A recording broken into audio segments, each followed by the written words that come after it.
Hello बच्चों, आज हम हिंदी में पाठ 7 खाना खजाना इस चैप्टर को हम आधा पढ़ चुके हैं। ठीक है, उसमें एक चित्र था। उस चित्र के अंदर आपको क्या क्या दिखाई दे रहा है, क्या क्या काम हो रहे हैं, कहाँ कौन सी चीज़ पड़ी है, उसके बारे में आपको लिखना था। और आपने होमवर्क के अंदर ये चीज़ लिखनी थी कि इसमें क्या क्या चीज़ें हो रही है, उनके बारे में आपको 5 से 10 वाक्य लिखने थे। उसके बाद हमने क्वेश्चन आंसर कंप्लीट किए और उसके बाद एक्सरसाइज थी जिसमें आपको राइट का निशान लगाना था कि आपको क्या पसंद है, क्या आप खाते हैं, क्या नहीं खाते हैं वो। अब आज हम उसके आगे की एक्सरसाइज करेंगे जो कि पेज नंबर 40 के ऊपर है। इस पेज नंबर 40 के ऊपर 3 क्वेश्चन हैं, उसमें 3, 4 और 5। ठीक है, ये क्वेश्चन के नंबर हैं। तो सबसे पहला जो क्वेश्चन है वो ये है, तुमने अपने रसोई घर में माँ या पिताजी को खाना पकाते हुए देखा होगा, ज़रा बताओ तो कैसे बनता है।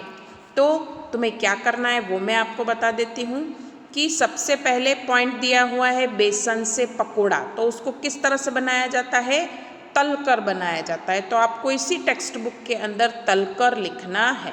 आपने देखा होगा पकोड़े जो हैं वो फ्राई करके बनाए जाते हैं, तलकर बनाए जाते हैं। ठीक है, उसके बाद गेहूं की रोटी। तो गेहूं की रोटी को क्या करना होता है, सेकना होता है। तो सेक कर, आपको क्या लिखना है, सेक कर। ठीक है, फिर तीसरा है दूध से चाय। तो चाय को क्या करना है, उबाल कर। क्या करना है, उबाल कर। चाय को क्या करते हैं हम बनाते समय, उबालते हैं।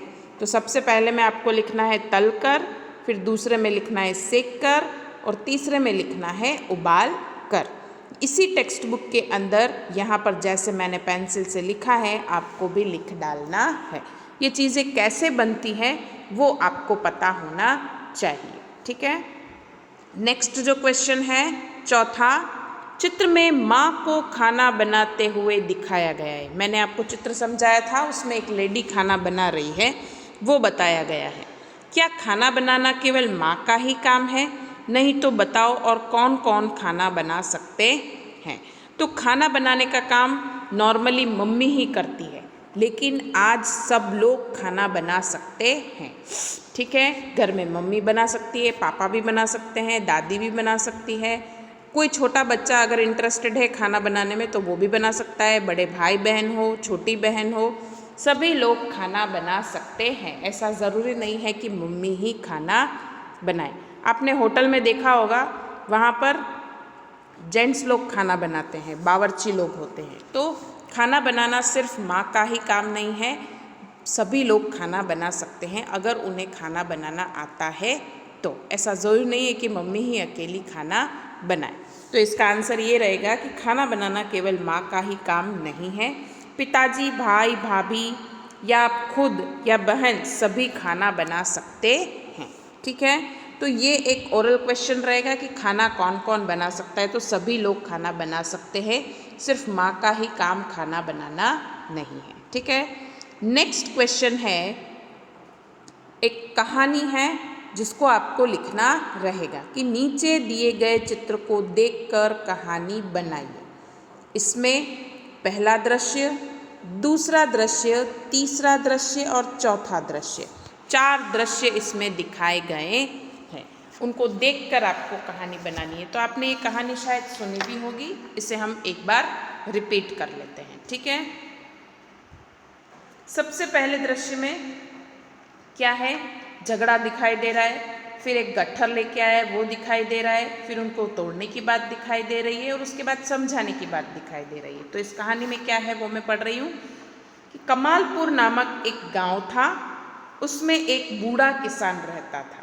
उनका नाम रामू चाचा था। ठीक है, ये जो येलो कुर्ते में आपको दिखाई दे रहे हैं वो कौन है, रामू चाचा है।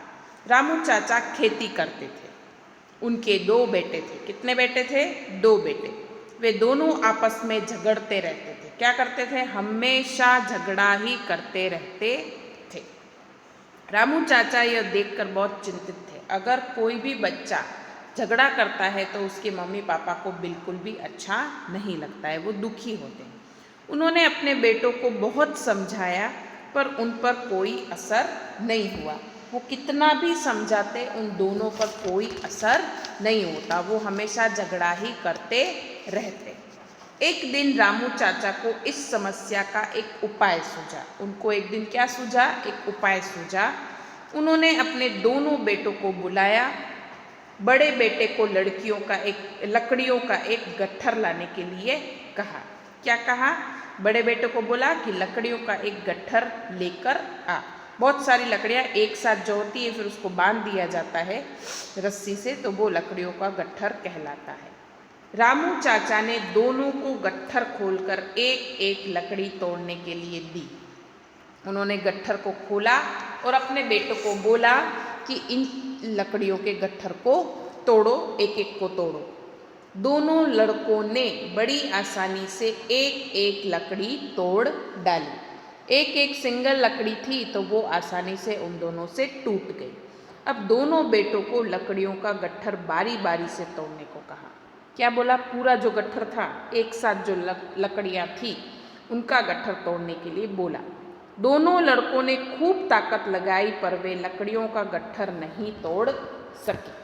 बहुत सारी ताकत लगाई लेकिन एक साथ लकड़ियों का गट्ठर वो नहीं तोड़ पाए क्योंकि बहुत सारी एक साथ थी। रामू चाचा ने उन्हें सीख देते हुए कहा, तुम दोनों मिलजुल कर रहोगे तो मजबूत बनोगे और लड़ते रहोगे तो कमजोर बनोगे। उसी दिन से दोनों भाई मिलजुल कर रहने लगे। रामू चाचा की खुशी का ठिकाना न रहा।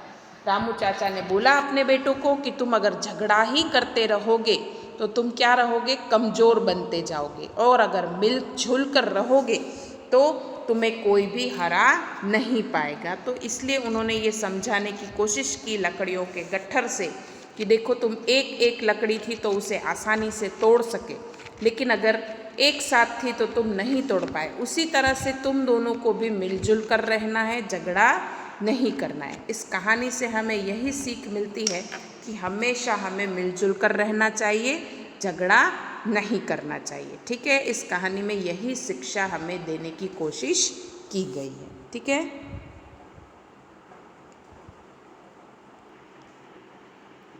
अब इसी कहानी में से कुछ प्रश्नोत्तर हैं जिनको हम पढ़ेंगे। सबसे पहला प्रश्न है, रामू चाचा कहाँ रहते थे?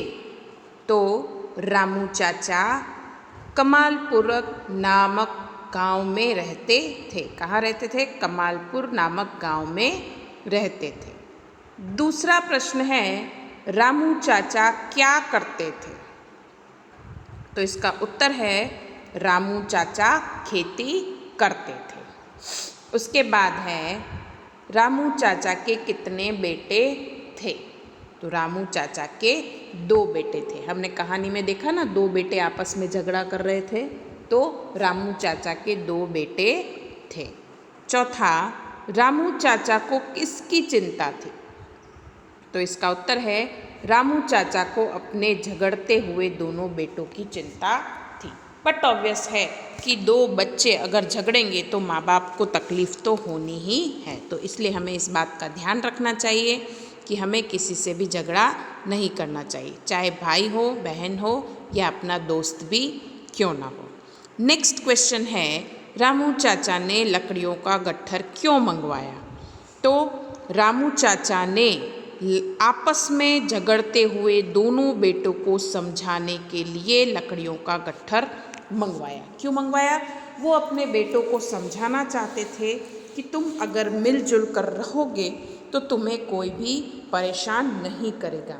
अगर तुम एक दूसरे के साथ लड़ते रहोगे, अलग अलग रहोगे, तो तुम्हें कोई भी आपस में तोड़ सकता है। तो हमेशा साथ में ही रहना है।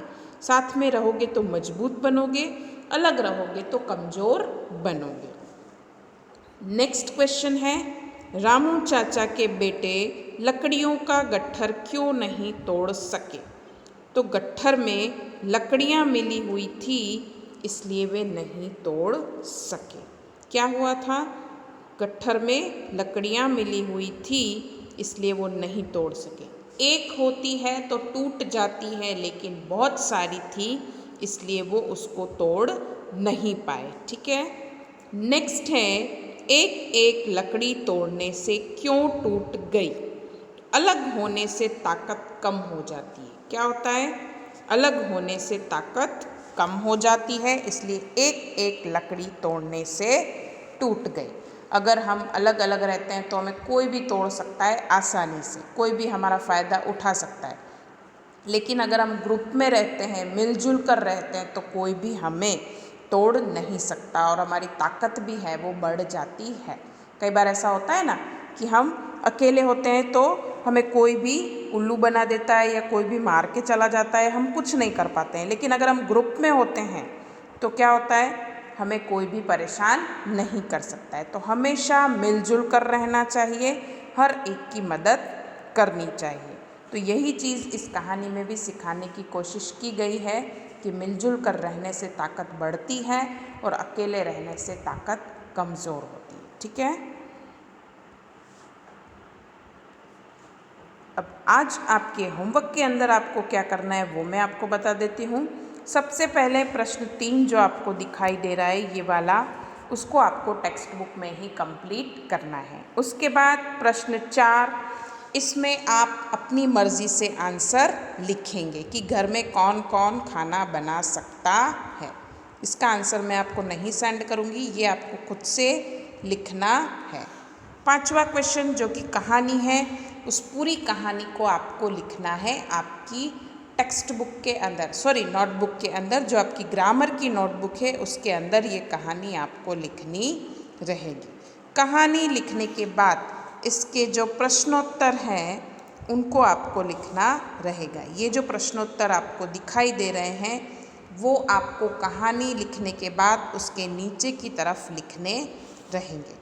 तो इतना होमवर्क आपको आपकी ग्रामर की नोटबुक के अंदर कंप्लीट करना रहेगा।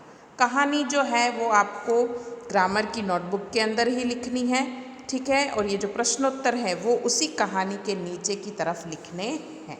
ठीक है, आई होप आप लोगों को मेरी बात समझ में आई होगी। धन्यवाद।